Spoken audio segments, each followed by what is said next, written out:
Bonjour, je suis Natalia Plassonia, psychologue clinicienne à la clinique des Flots à Talence.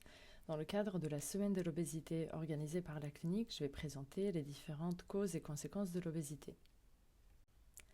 L'obésité et le surpoids sont définis par l'OMS comme étant une accumulation anormale ou excessive de graisse corporelle qui représente un risque pour la santé. L'obésité est reconnue comme maladie chronique par l'OMS depuis 1997. Aujourd'hui encore, l'indicateur diagnostique utilisé justement pour caractériser l'obésité est l'indice de masse corporelle, l'IMC. Et selon cet indicateur, un état de surpoids est caractérisé par un IMC supérieur ou égal à 25 et un état d'obésité est défini par un IMC supérieur ou égal à 30. Cependant, cet indice est très largement critiqué aujourd'hui puisqu'il est peu précis, notamment puisqu'il ne permet pas de tenir compte de la composition corporelle. Et son utilisation aujourd'hui est à combiner avec d'autres critères tels que par exemple le tour de taille afin de diagnostiquer un surpoids ou un état d'obésité. En termes de prévalence, dans le monde, 4 personnes sur 10 sont en surpoids et 1 personne sur 8 est en situation d'obésité. La prévalence des adultes en situation d'obésité a doublé depuis les années 90, tandis que celle des adolescents a été multipliée par 4. En France, 49% de la population adulte est en surpoids et 17% des adultes sont en situation d'obésité. Ces prévalences sont stables sur les 10 dernières années. Contrairement à ce qui est communément cru au sujet des causes de l'obésité, à savoir que celle-ci serait le résultat d'une mauvaise alimentation et d'un style de vie sédentaire, on sait aujourd'hui que les causes de l'obésité sont bien plus complexes que ça.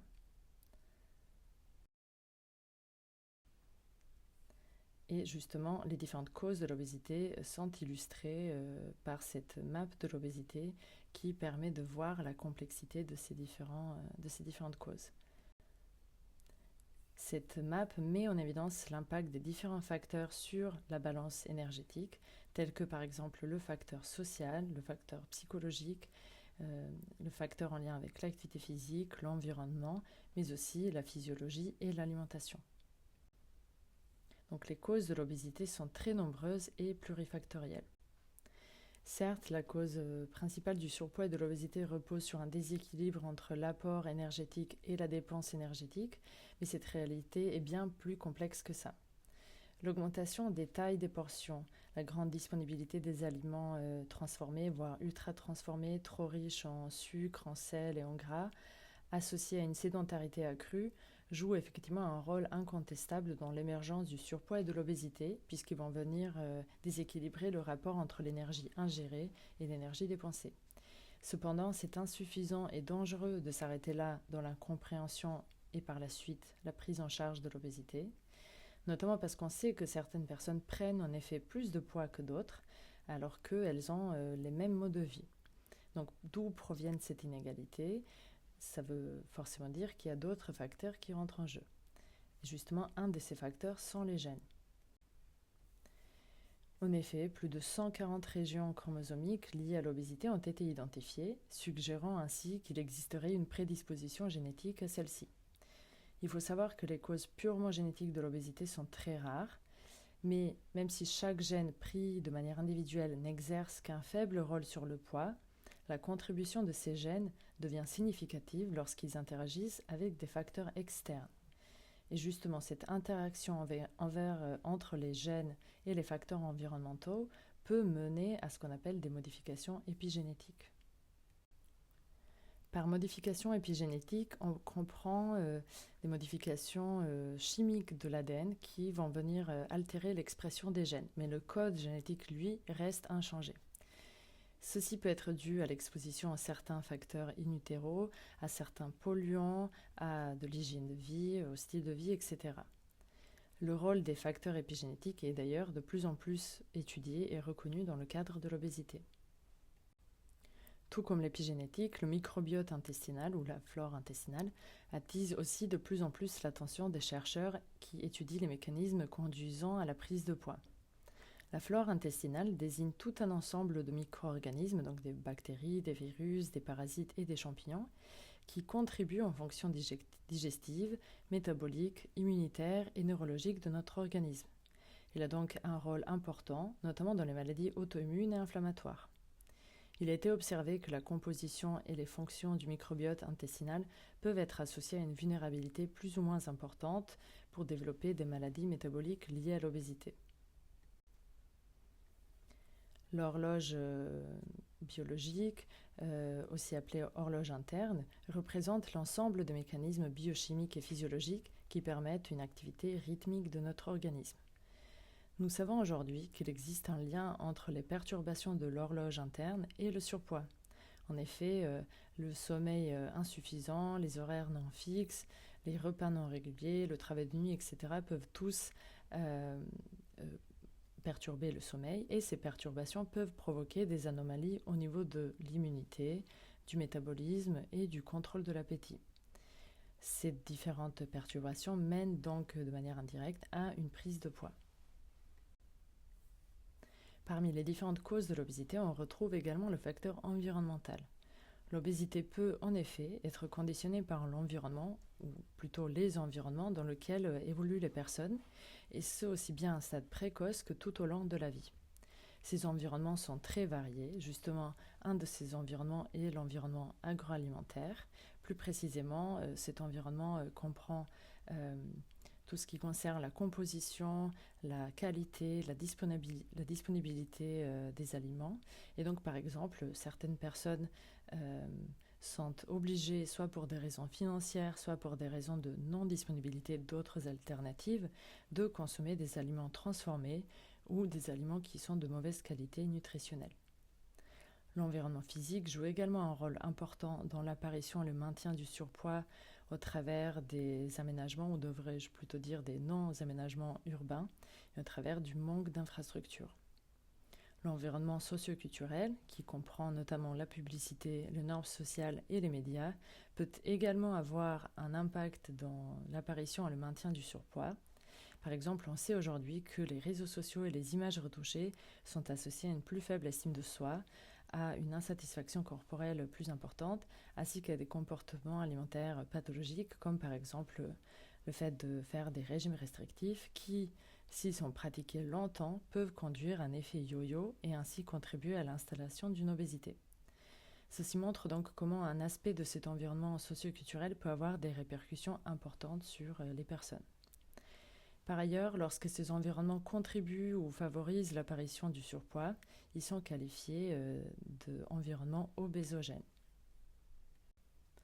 Justement, les facteurs psychologiques peuvent aussi conduire à l'apparition ou au maintien de l'obésité. De très nombreuses études ont pu mettre en évidence le fait que les affects négatifs, la dépression et le stress mènent à une prise de poids. D'un côté, ces différents facteurs vont augmenter l'inflammation de l'organisme, ce qui peut avoir une influence sur la flore intestinale et sur l'expression des gènes, favorisant ainsi une prise de poids. D'un autre côté, en cas de dépression ou d'événements de vie stressants, l'appétit peut augmenter. Les personnes peuvent utiliser plus souvent l'alimentation pour gérer leurs émotions. Elles peuvent également se désengager du traitement des différentes activités et notamment de l'activité physique, ce qui aura pour effet par la suite une prise de poids. Au-delà des difficultés émotionnelles, d'autres causes psychologiques de l'obésité ont été identifiées, telles que les antécédents d'un traumatisme, la présence de certains troubles psychiatriques, des difficultés en termes de régulation émotionnelle, mais aussi de l'insatisfaction corporelle, le vécu de la grossophobie, ou encore la présence de troubles des conduites alimentaires et notamment l'hyperphagie boulimique. Donc, comme on peut le voir, l'origine de l'obésité est très complexe et elle est le résultat de l'intrication de plusieurs facteurs. Tout comme les causes, les conséquences du surpoids et de l'obésité sont elles aussi très nombreuses et peuvent avoir un retentissement sur le plan physique, psychologique et social de la personne. Le surpoids et l'obésité augmentent le risque de développer de nombreuses maladies telles que le diabète, les maladies cardiovasculaires, l'hypertension artérielle, certaines maladies respiratoires et articulaires, mais aussi certaines formes de cancer. Sur le plan psychologique, les personnes en situation d'obésité peuvent faire face à une faible estime de soi, à de l'insatisfaction corporelle et aux troubles des conduites alimentaires. Elles peuvent également souffrir des troubles de l'humeur, tels que l'anxiété et la dépression. Donc il existe un véritable retentissement psychologique de l'obésité sur la personne. Un des liens les plus étudiés dans le domaine de l'obésité est celui entre l'excès du poids et la dépression. Et justement, de nombreuses recherches ont trouvé que les personnes en surpoids ou en situation d'obésité ont un risque 2 fois plus élevé de souffrir de dépression, et ce risque persiste 10 voire 20 ans plus tard. À ces conséquences physiques et psychologiques s'ajoutent des conséquences sociales. Le rejet social et la discrimination peuvent faire partie du quotidien d'une personne en surpoids. Ils peuvent justement être majorés par la stigmatisation internalisée. La stigmatisation des personnes en surpoids, dite grossophobie, regroupe des comportements discriminatoires, des stéréotypes ou des idées fausses communément partagées et émises envers les personnes en surpoids. Elle peut avoir un véritable impact sur la personne qui en est victime. D'ailleurs, pour en savoir plus sur la grossophobie, sur ses causes et les manières de lutter contre, je vous invite à regarder notre vidéo sur le sujet. L'obésité peut également impacter négativement la sphère affective et intime d'une personne. D'un côté, l'insatisfaction corporelle, la stigmatisation, qu'elle soit externe ou internalisée, mais aussi la faible estime de soi, peuvent avoir comme effet une réduction d'opportunités pour trouver des partenaires. D'un autre côté, l'obésité peut impacter la satisfaction sexuelle.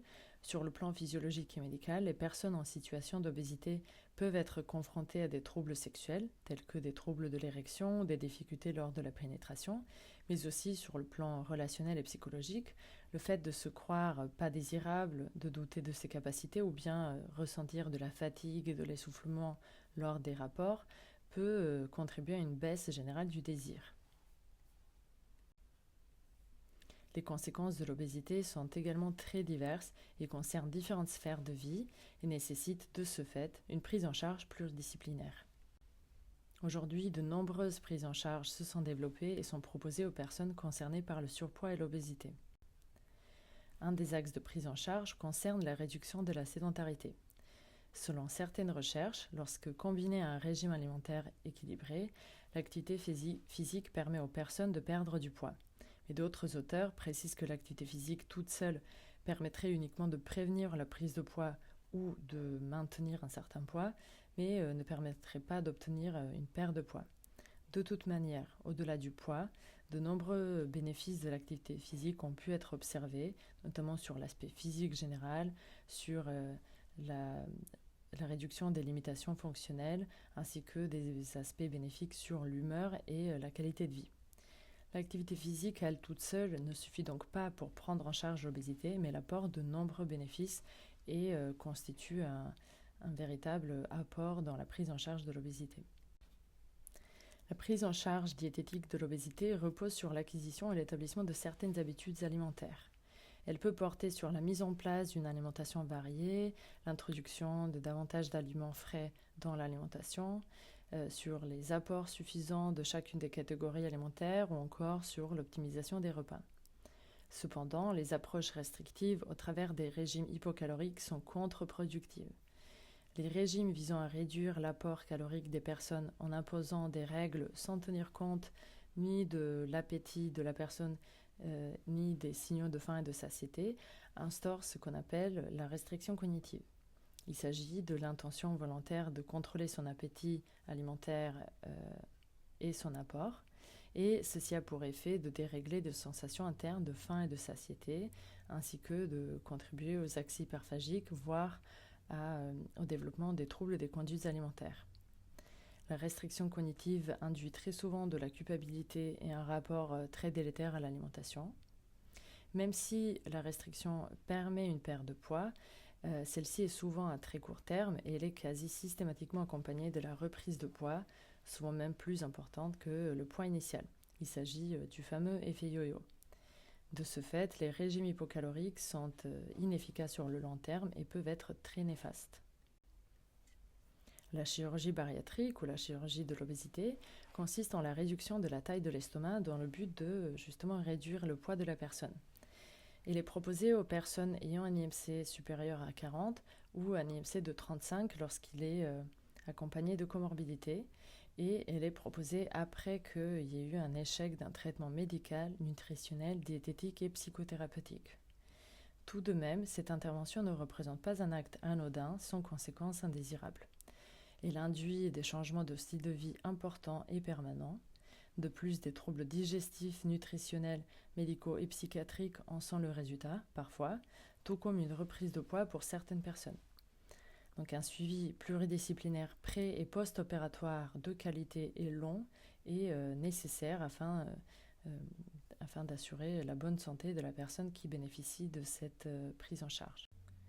Les nouveaux médicaments de l'obésité, autrement dit les analogues de l'hormone GLP-1, ont intégré l'arsenal thérapeutique. Il s'agit de molécules reproduisant l'action de l'hormone GLP-1, dont le rôle est de réguler le taux de glucose dans le sang ainsi que l'appétit et la satiété, des fonctions qui peuvent être altérées en cas de diabète de type 2 ou en cas d'obésité.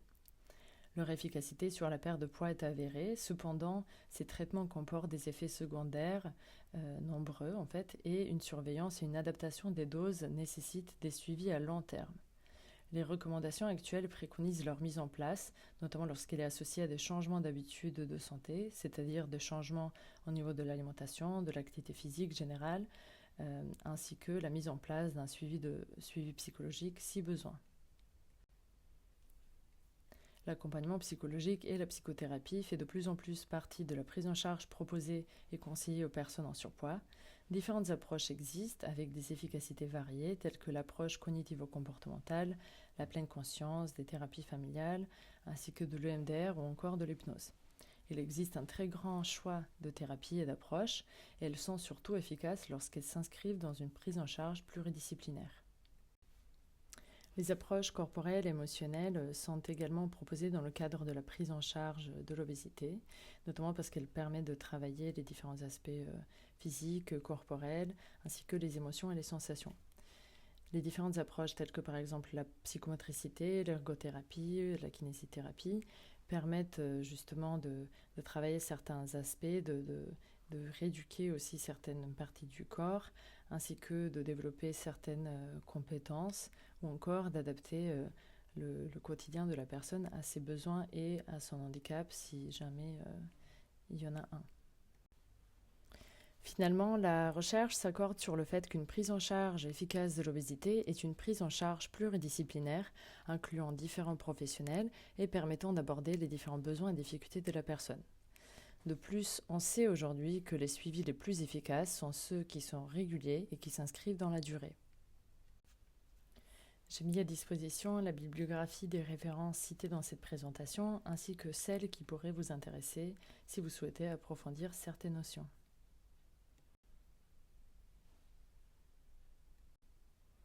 Je vous remercie pour votre attention.